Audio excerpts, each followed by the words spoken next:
No need to whine, it's Whinypaluza. Have some wine and join us on the Whinypaluza podcast with Rebecca Greene. Welcome to the Whinypaluza podcast. I'm your host, Rebecca Greene. I'm a wife, mother of three, and licensed clinical social worker. I also have 3 fur babies at home too. My passion has always been to help children and their families. I always dreamed of being a wife and a mother. Parents are always learning through their struggles, failures, and successes and joys.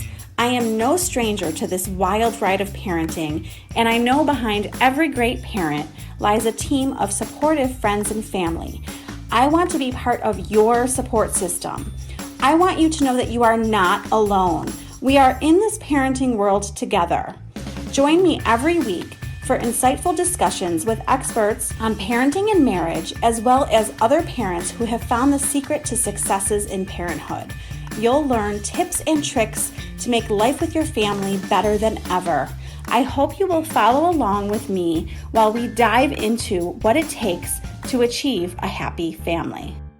Hello, everyone. This is Rebecca Greene for the Whinypaluza podcast, and this is a very, very special podcast to me because I finally have one of my dearest friends, Stephanie Coffta, with me today. Stephanie, thank you for doing this. Oh, you're welcome. Thanks for finally getting me to do it. So this is what I want to tell you before we jump into Stephanie. When I started this podcast over a year ago, my first choice for my guest was Stephanie. And I have wanted her on for, I think she might be 103. I wanted to have her on for 103 episodes. And I am definitely going to tear up during this podcast because she is so special to me. She is such a good therapist. I'm going to do a formal introduction, but I want you to know that she's been giving me informal therapy for 21 years. Oh my gosh, that's crazy. And we're going to talk about some of the really strong, significant things that she's done for me in my life. And Stephanie and I had the pleasure of working together, and we worked with our very good friend, Molly Bochek. And we lost Molly to cancer. How many years ago, Stephanie? Oh, probably I would say 3 now. I don't even know. I meant to ask you that before I hit record because I don't know how many years ago she left, but it feels like way too long ago. And it was such a big loss for the 2 of us. The 3 of us were like sisters at work. And I used to joke that I was their middle sister between the 2 of them. And my office was between the 2 of them. So it was just ironic how the office is set up and how our dynamics were. But we are going to air this episode on December 10th in honor of Molly because her birthday is December 12th. So this all feels, is the word serendipitous? Is that the word? It feels serendipitous that I finally have Stephanie on, and it's right before Molly's birthday. So Molly, we hope that you are listening. This is for you. And before I cry, I will jump in. I'm sorry. Let me tell you about my wonderful friend. Stephanie started out as a social worker in 1997. She worked for Catholic Charities MST program, that's multi-systemic therapy, for 13 years until going into private practice in 2010. She works mostly with adults, but will work with older teens too. Her focus is on depression and anxiety. Her goal is to have her office feel like a living room and to have a session feel like they are friends who are hanging out. And I can vouch for the fact that she's so good at that. She believes that you can have fun in counseling while also doing good work. Who said becoming your best self can't include quotes from the Real Housewives? That's right. Oh my God, you're going to have to tell me about that one in this interview. But let's start from the beginning and tell us what inspired you to become a social worker. Well, I had always wanted, even from being younger, wanting to go into kind of the helping field. And I had actually my focus was to get a master's in psychology. And I didn't get into the grad school I wanted to go to, which was Stony Brook. I have no idea why I even chose that. Whatever. I never knew that. Yeah. So I didn't get in there. And my mom had talked to one of our friends who was a social worker and said, like, yeah, have Steph connect with me. So I connected with her and she said, you know, the world's kind of going in a direction where social work is really the place to be, because it just gives you so many more opportunities and places, directions to go. So she suggested that I go non-matriculated at UB for a year, which I did, and then applied to the program and did my master's there. And the rest is history. And I'm so glad because we landed in the same spot. Well, and it's funny, I know people, well, they don't know this, but I will tell them that you actually took my spot. I think you muted. Don't mute. So Don't mute. you actually took my spot, I think, at Catholic Charities, because I had left for 5 months Yes. to go somewhere else. Wasn't a good fit for me, and then came back. And so it was kind of perfect. Well, and they also don't know that the office that we started in was like cubicles, right? Right. We didn't have like our own office when we started, but I was sandwiched between Molly and Stephanie, which was fantastic because you both used to hear me on the phone. Like I was a brand new therapist, like right out of school. They sent me to the wolves. It's not very nice of me. And, you know, Molly and Stephanie heard what I was saying and they would jump in, they would send me notes. Oh, like a piece of paper and hold them up. You would not say that. And they really coached me and were such great teachers. So I'm so glad you came back and we got to work with each other. Well, thank you. Do you remember my purple couch? That was, well, when you asked about a memory, that is one of my biggest memories, is just kind of hanging out on that purple couch and sharing just whatever the day was going on in the day. Or I know, I miss it. We used to see each other every day. I know. And it, you know, it's maybe one day again, we will work together and see each other all the time. That might be the plans. My crystal ball sees it in my future. Okay, so that's your favorite memory of us working together. Yes. The purple couch. I had a purple couch. Of course I did. So you've been doing this for 24 years. Did I do the math right? Is that right? It just hurts. It hurts to hear it. I just turned 49. It's like, oh. We're still youngins. That's true. That's true. I refuse to think anything else. So what do you like best about what you do? Because it's been a long time. I do really look at it like it is an honor to be able to walk these journeys with my clients. And, you know, even from MST, and for people who don't know about MST, we actually worked in people's homes with them. And with them when they had children that were risk for placement because of behavior disorders. And, you know, you really got connected to your clients when you were able to do that, because we could be there for 15 minutes. We could be there for 6 hours. And I have really taken that into private practice. And even now, I remember when I came into private practice, the person who brought me in said, okay, this isn't MST anymore. You're only responsible for your clients like for that hour in this room.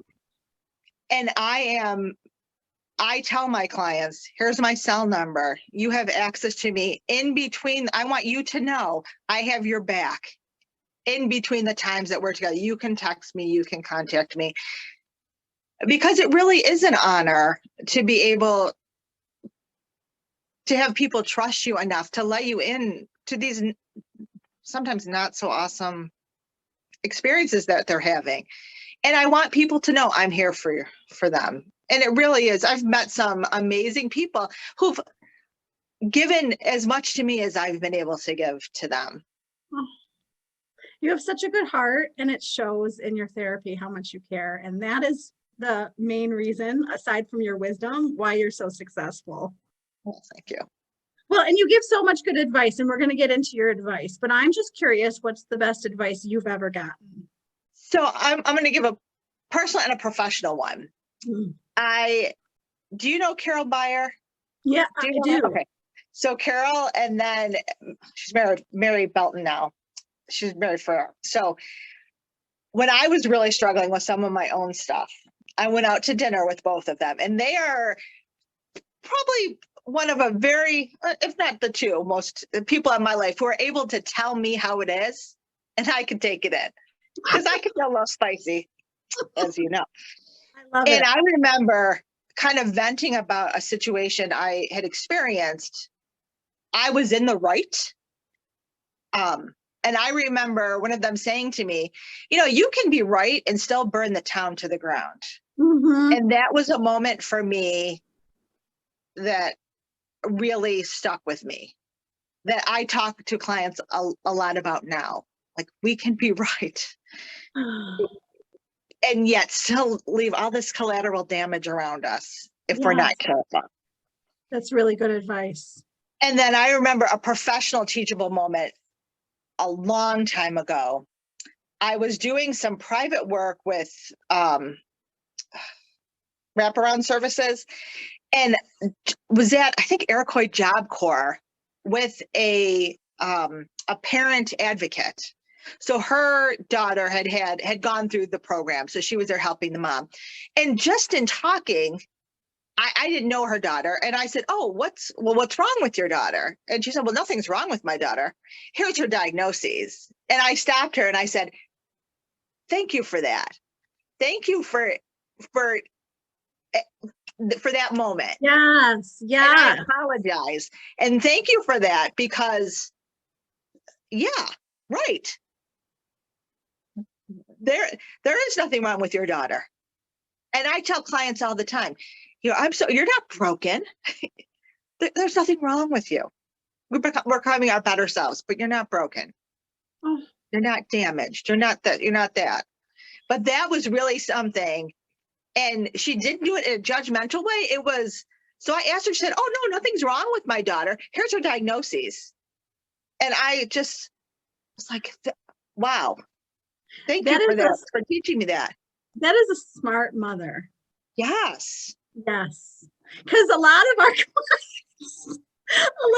clients, we would walk into their houses and they would be like, "Let me show you what is wrong and what I'm dealing with." Right. Right. So you talked about the impact your clients have had on your life, and you just gave an example. Any other clients that have had a real significant impact on your own life? I think the ones that I have seen, the light bulb goes off. Mm-hmm. I remember one recently who, grown up and an ADHD, adults, ADHD, and just talking about not an easy life, not an easy mother. And just saying, she would tell stories about, "Oh, well, I wasn't an easy kid to deal with." And I said, "I know, because I do not have an easy, I have a very spirited ADHD daughter who will rule this world. But until then, we have to make it there." Ooh, yep. And she told some stories about, like I would forget folders at school or folders at home. And my parent would, punch me in the head. And I said, "Whoa, that's a trauma." And I remember we talked about it, and she just sat there, was like, "That's a trauma." And just took it in, and I just saw her break down. Mm. But you could see in that moment, she's like, things are starting to make sense. Like, when you see those moments when the pieces are coming together, how it's just so like, and that's where I'm like, this is what it's about. Yes. And for us to have those moments is what it's all about. Right. One of my favorite moments as a therapist is I work with an OBGYN. So I get a lot of postpartum moms sent to me. And as you know, like I'm real. I have 2 ADHD kids. I talk about, the stupid things I do every day. Yeah, I'm very open and honest. And she came in and, of course there's just her and I in the office, and she like looks around. She had a little baby, and she like leans forward and she whispers to me, "Do you ever get tired of being a mom?" And I was like, "Every day." And she's like, "Really?" I'm like, "Yeah, well, I love them. And I get tired and they annoy me every day." And she was like, "And it's okay." It's like, yes, it's normal. She's a new mom, had a colicky baby, couldn't find the right formula. I said, yes, good moms get frustrated. No. And you're so real and so honest. And I think that's what I love the most about you. I know you'll give it to me straight, and I know you'll be honest with us about your struggles too. Yeah, well, and I think people appreciate that. I tell people all the time, like, if you're coming to counseling and you want someone who's going to be like, that's not me. No. I'm here to kind of be someone who's going to be, a guide, a coach, a cheerleader, whatever you need. And I always say to people, like, people tend to come into me for like a situation. So there's a crisis in their lives. We get through it and they just keep on coming. And I always say to them, you just need Stephanie time. But it's their place that they know that they can come and process whatever happened during the week. And they'll say to me, like, "Well, what do you think?" And I will say, yeah, like, sounds like you handled it well, or it sounds like maybe you got a little more reactive than you needed to. And we're going to have a conversation, and it's going to be kind and loving. And they know it comes from a good place because they know that I genuinely do care about them and want them to be their best selves. Man, I miss Stephanie time. I used to get Stephanie time every day. Seth would love if I got Stephanie time, because you would be like, "What did you say to him?" Can you just picture it? So you deal with a ton of depression and anxiety, and we're going to talk about that. But you're a mom and you're a wife. You've been married forever. How many years?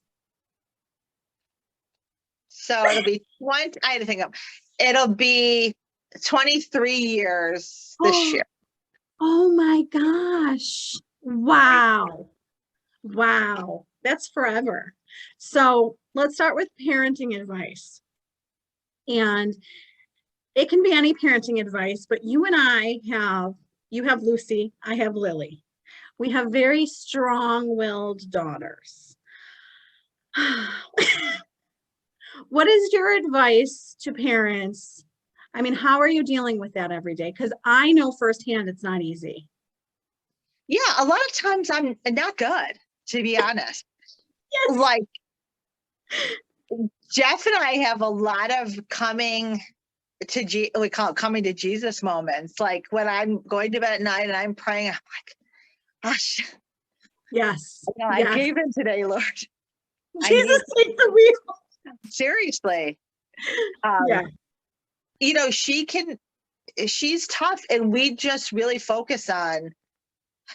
to focus on that she is unique and that God did make her the way that he wanted her to be.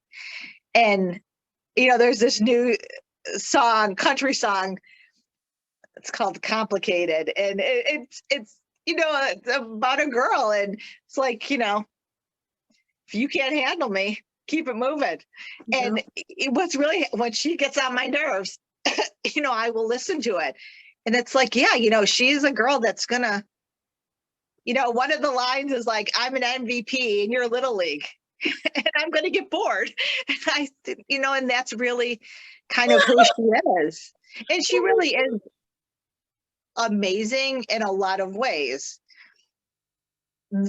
Really, one of the things that Jeff and I are constantly talking about that we do not do well, I'll be honest, is not escalating along with her. And I think that's the key.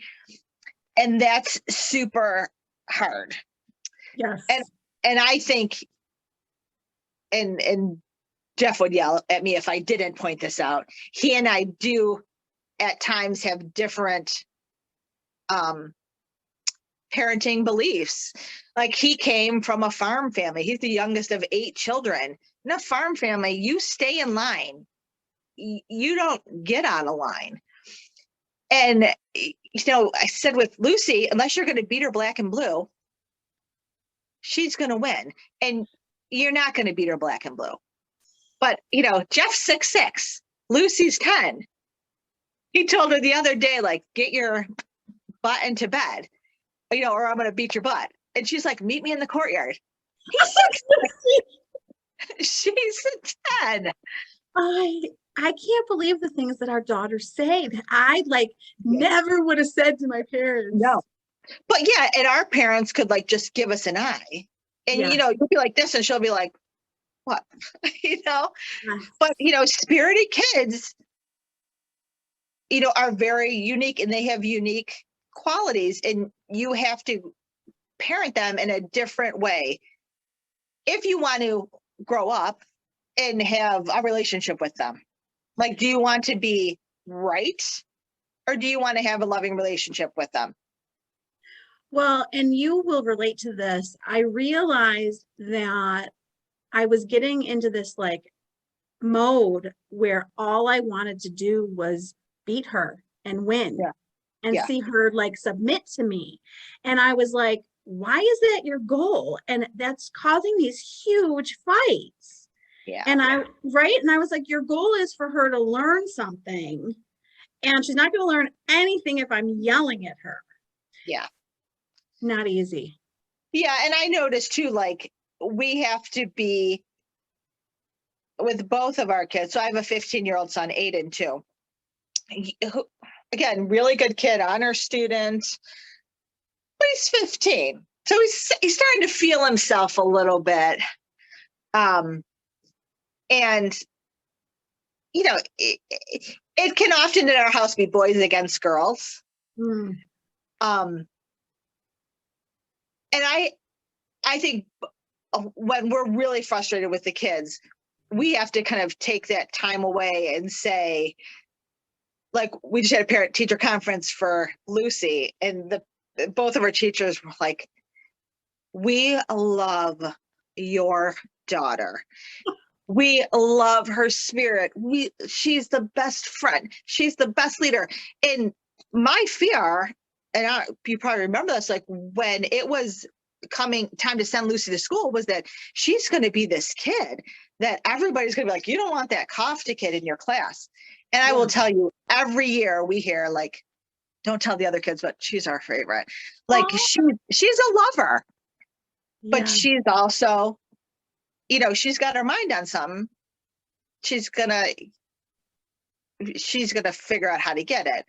And she and I tend to get frustrated about the same things. And then instead of me coming from a place of empathy, I think I get angry and frustrated and then mean.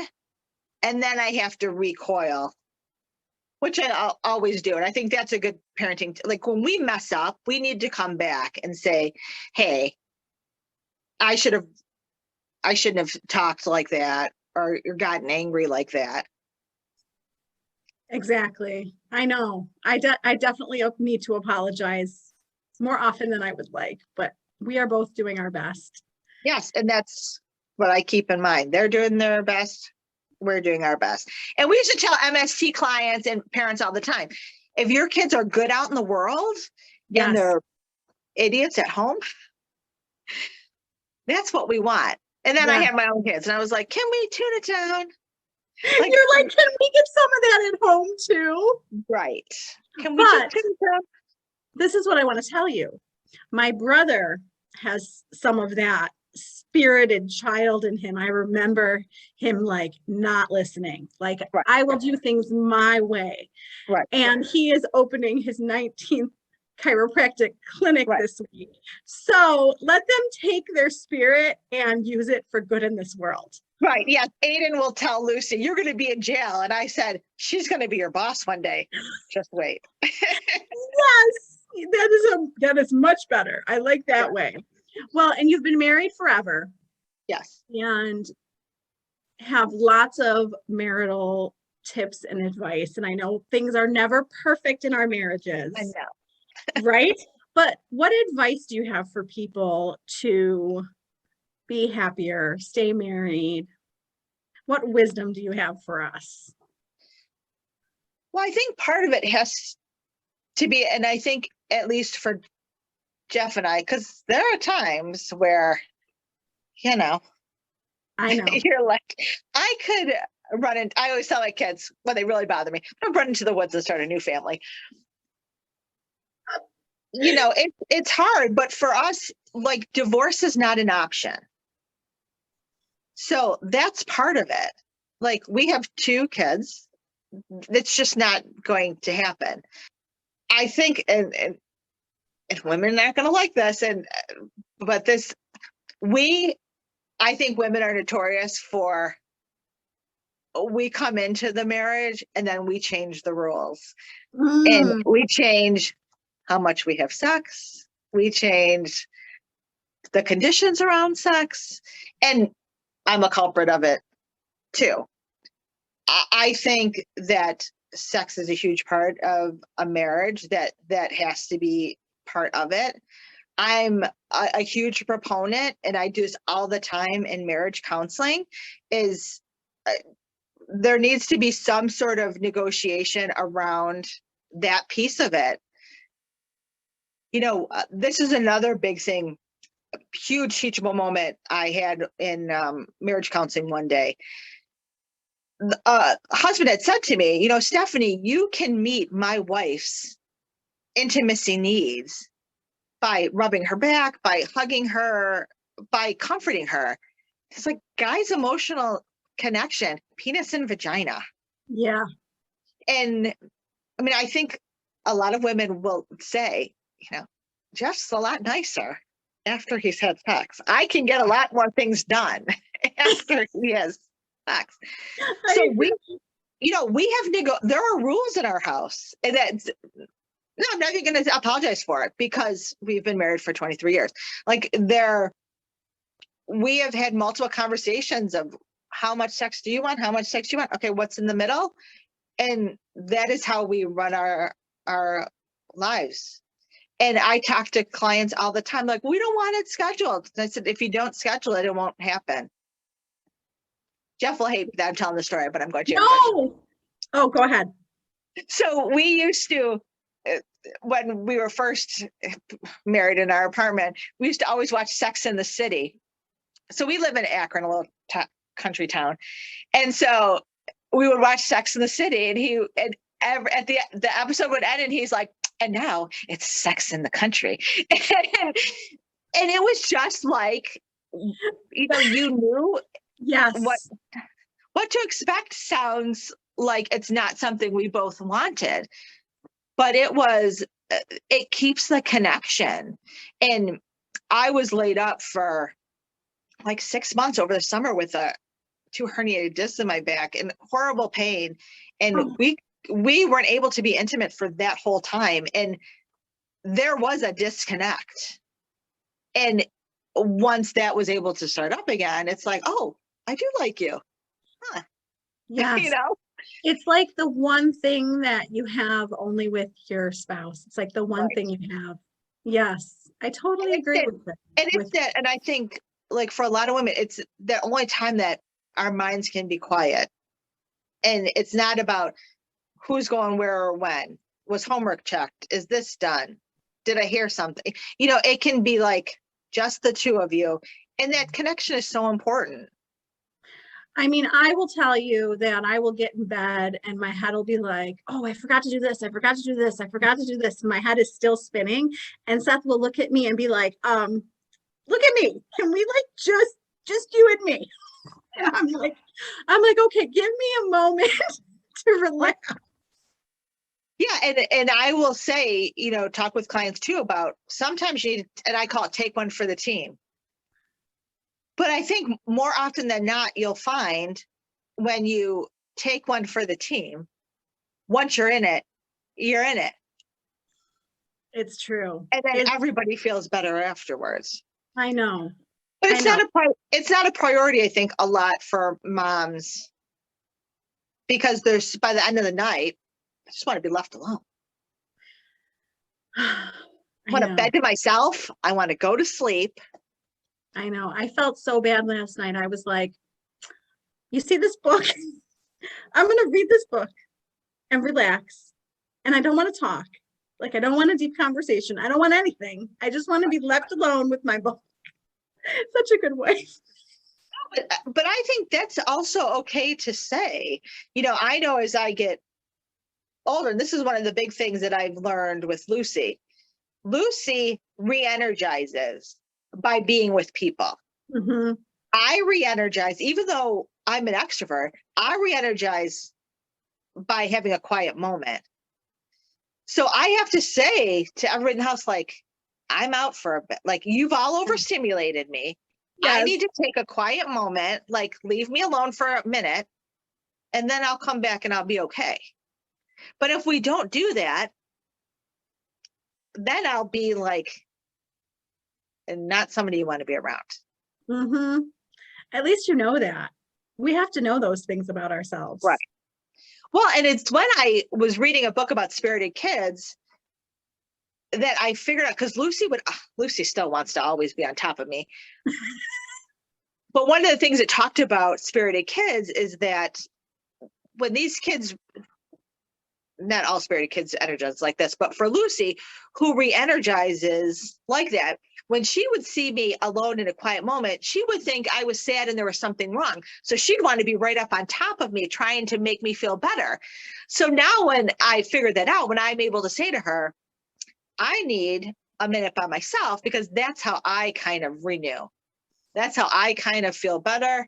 And then I'm able to kind of, make slime or do whatever thing you want to do, whatever mess you want to make next. That's how we'll make it out alive today, Lucy. Oh my gosh, I swear we're raising the same children. Can we make slime? I'm like, again with the messes and the slime. Oh, it's constant. It's constant. I know. Potions. Messes all over the house. Lotions and potions. I told you that if they knew each other, Stephanie and I don't live in the same town, so they don't like go to the same school or anything. But if they knew each other, I swear they would be best friends. Oh yeah. And they take over the world together. I think they would. Okay, let's talk about your clients. Okay. You're getting a lot of clients coming in with anxiety and depression. Yes. Let's start with anxiety. What are they coming in complaining about? What are some key ways to help them? So I think a lot of it, and the pandemic has thrown everybody. Yes. It's been horrible. Yes. But in general, racing thoughts, can't sleep, reactive, agitated, and feeling out of control. So, and again, I think depression, I always say to people, depression and anxiety are like sister and brother. Yes. They often go together. So I do a lot of work with people.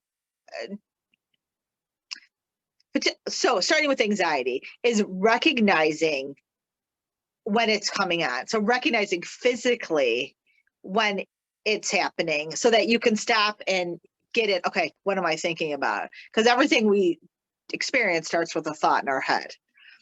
So a lot of physically, what's my cue that I'm triggered or that something's happening?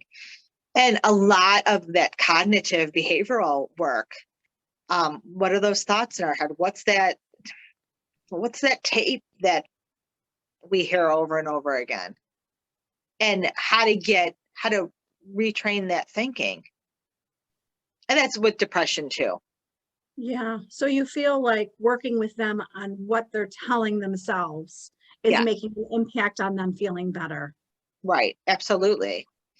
And I think so often, I have to clarify too, that when we're talking to ourselves, it should be in a kind and loving way. Mm-hmm. And so, like, I always use the example. So when I'm feeling anxious, I have a heat ball that starts here. So I'll stop what I'm doing and I do what I call my inventory. I go through like, what could be going on? The kid's okay? Yeah. Okay. You feeling okay? Yeah. Oh, did you sleep? No, you didn't sleep. But Stephanie, when you don't sleep well, sometimes you feel anxious and you're crabby. That's probably what it is. Oh, you're right. And I have that like a conversation back and forth like that until I can feel the energy within me shift.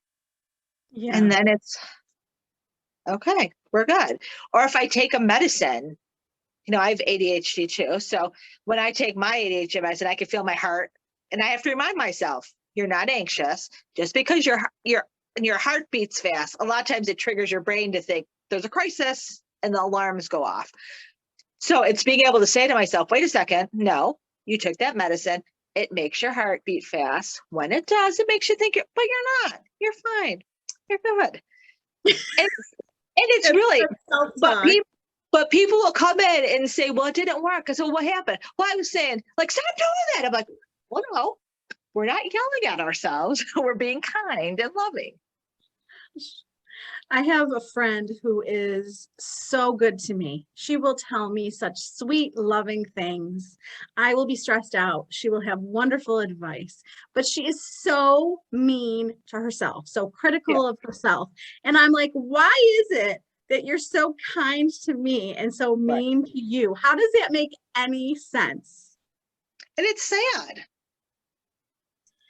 It is sad. I know. We have to be our own best friends. That's what I tell people. I know. Well, and I think, religion can sometimes come into the context. If there is somebody who is religious, we do end up talking about religion. And, we talk about prayer, meditate, all those things to quiet the mind, which is a big thing. I'm also a huge proponent too. I think there was once a school of thought that was, like I've had clients, someone's died. Don't think about that person. Don't think about that person. Well, you think then you think more. Yes. So I'm a big proponent of, you get up in the morning, you set your timer for 10 minutes and you sit and you think about that, whatever is bothering you, and you are in it. When the timer goes off, you say, okay, like, we're going to put that away for now. You come back to it 10 minutes later on. And then when it pops into your head, you can say, no, it's not the time, but I'm going to come back to you later, because those are also things that, and I will use this language, like, these traumas and things, they need to be honored. Yes. They need to have that time. And again, it's not to obsess over them, but it's to take the time to process through them. Even as silly as, okay, I'm not a fan of the winter. I know you know that. And this morning, cold, snowy, taking the kids to school. And I was like, okay. I was like, let yourself say it. I don't like winter. I'm like, let yourself scream it, like, feel it. Okay. Let's move on now. Right. Yeah, because it's a real thing. These are real things that we're having and experiencing, and to kind of not acknowledge them doesn't really make sense.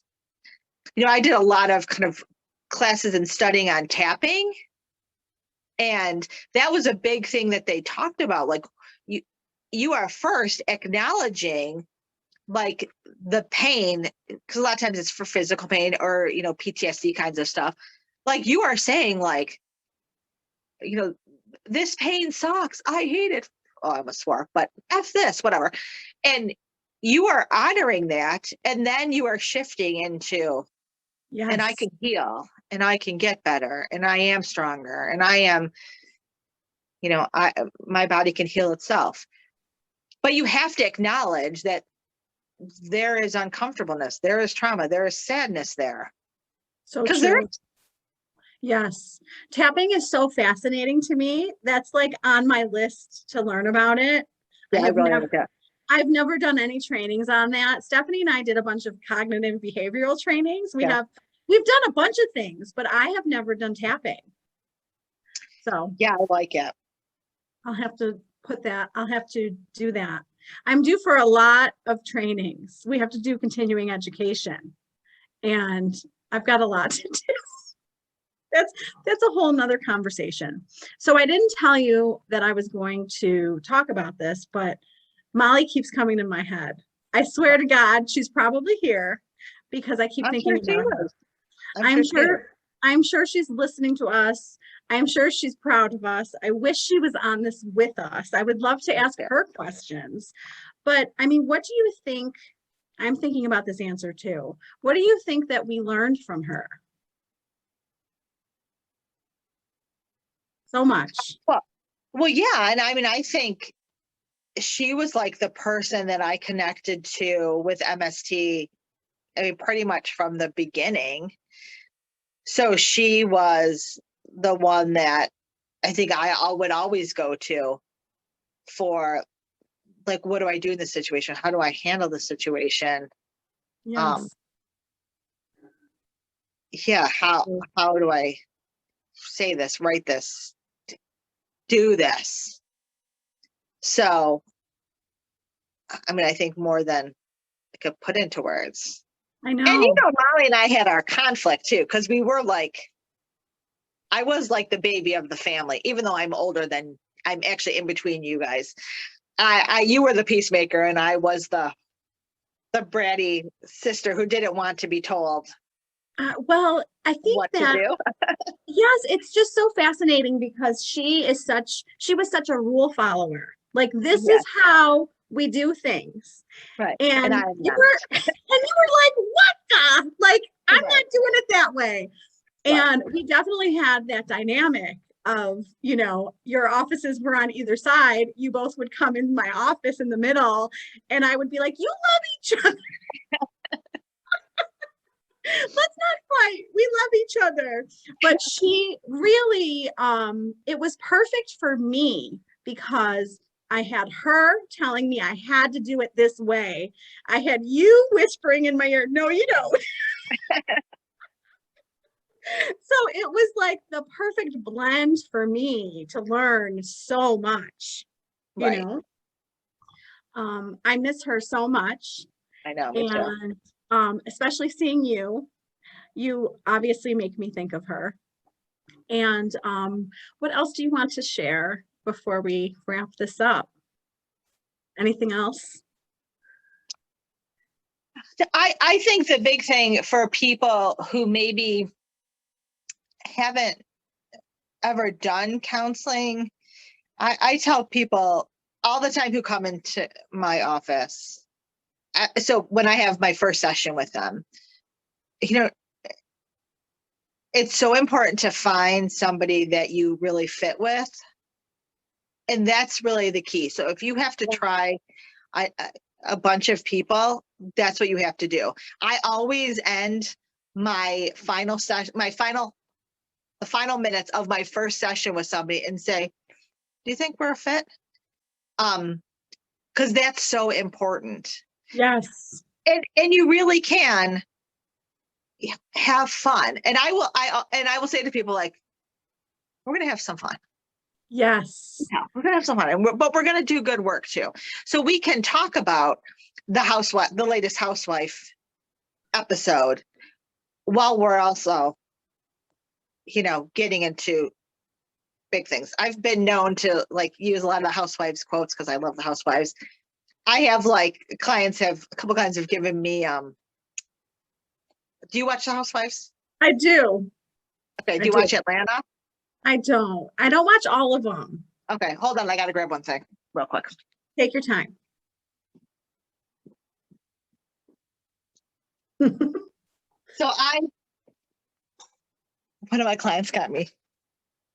You can see it's like but it's got Nene on it. Oh my goodness. Like when I grow up, I want to be Nene, like spicy and strong. So it's like a little.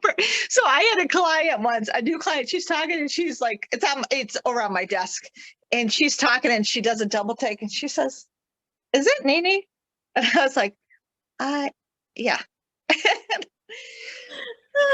Oh my gosh. Do you have a favorite housewife quote? I said what I said, which is on my cup that somebody gave me. I love that one. I've heard that one. That's a good one.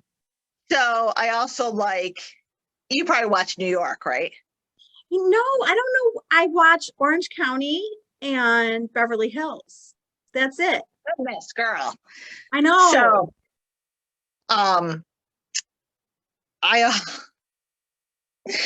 when Jeff's getting mouthy, man, I always say to him, "Don't come for me unless I send for you." That's usually the key. You best calm down.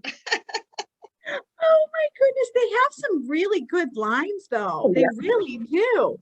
Seth is like, why do you like this stuff? Because it's mindless and it's fun. I find it all very fascinating. I told him you have to look at it like I find human behavior fascinating. Yes. So that would be one of those examples. Yeah. So a lot of times I can watch and say okay, you can see that person's trauma playing out. And then sometimes they're just jerks, but it's fine. Yes. So we can't end without telling them about your key in me finding Seth. I was hoping I could tell the story. Will you tell the story? Okay.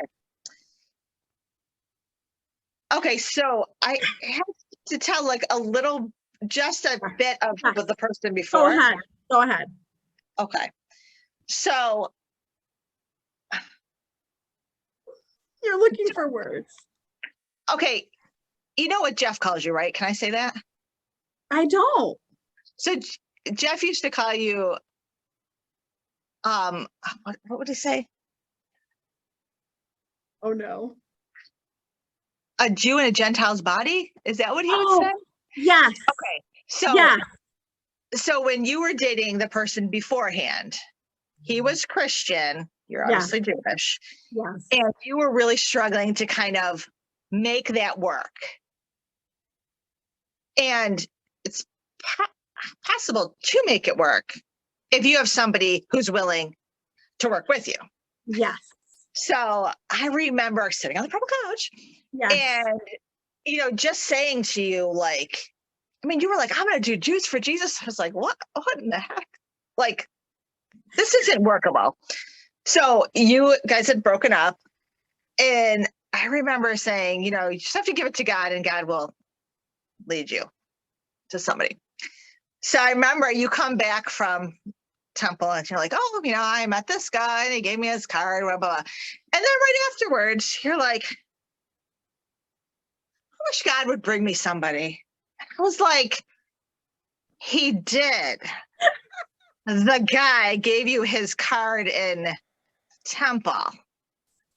And then you went out on a date the same day that Liz Karcher, who's another good friend of both of ours, our husbands are best friends, and we were out to dinner and you were on your date with Seth and we're waiting to hear. And the rest is history, as they say. But I love that's my favorite story ever. You're like, I just wish God would bring somebody to me. I'm like in temple with a business card. I don't know what the heck. It's like God was knocking on my head. Stephanie's like, how loud does God have to knock on your head? Well, and it's kind of like when I was kind of praying to meet somebody and God's like, He's 6'6". I can't make him any more obvious. He's right there. But I also remember like when you got engaged to this other person and like kind of what you wanted. And like, I remember you're like, you pull the ring like out of it was like in your purse. And I'm like, this is a sign. Like, this is not what is your divine plan. No. But no. Yes, I was hoping we could tell that story today. I love that story. Well, you helped me end a very not good relationship, and you helped me find my wonderful husband. So I am forever grateful to you, and I tell you that all the time. I know, I love that story. Well, thank you. I'm glad that it worked out. 3 kids later. 3 kids later. Tell everyone where they can find you. So if anybody's interested, you can call me or you can even just text me at 716-238-5808. My practice is located in Williamsville at 2821 Worley Drive. So it's on the corner of Harris Hill and Worley in the North Forest Office Park, pretty easy to get to. So if somebody is interested in even having a conversation or coming in, just text me and say that you know Rebecca, and I'll get you in right away. I tell everyone about you. You probably know that. I've got some of your people over the years, yes. And I appreciate that. Do they have to come to your office, or will you do it like this on the computer? Yeah, I can do it like this. My preference is to have people come in just because it's, especially for a first time. Yes. But the energy is so different when you're in the room with people. Yeah. But obviously, with wherever people's comfort level is, I'll do whatever makes people feel most comfortable. Well, Stephanie, we did it. I made it through. And I didn't even swear. I was worried about that. You did such a good job. I knew you would. You are full of so much wisdom. I have benefited over the years, and I can't thank you enough. Oh, you're welcome. Thank you for staying on me until I got out of my own way, faced my own fears, and did this. Oh my gosh. I'm like, I really want her to do this, but I don't want to make her. I need to, get a couple pushes. I understand. Well, this is Rebecca Greene reminding everyone to spend every day laughing, learning, and loving. Thank you for tuning in to the Whinypaluza podcast. If you like what you heard, please be sure to subscribe so you never miss an episode. While you are there, leave a review. I love to hear your feedback. Thank you so much for listening. Until next time. This show has been produced by Market Domination, LLC. To discover how you can have your own show completely done for you and turn it into a real published book and become the authority in your marketplace, go to www.marketdominationllc.com/podcast offer.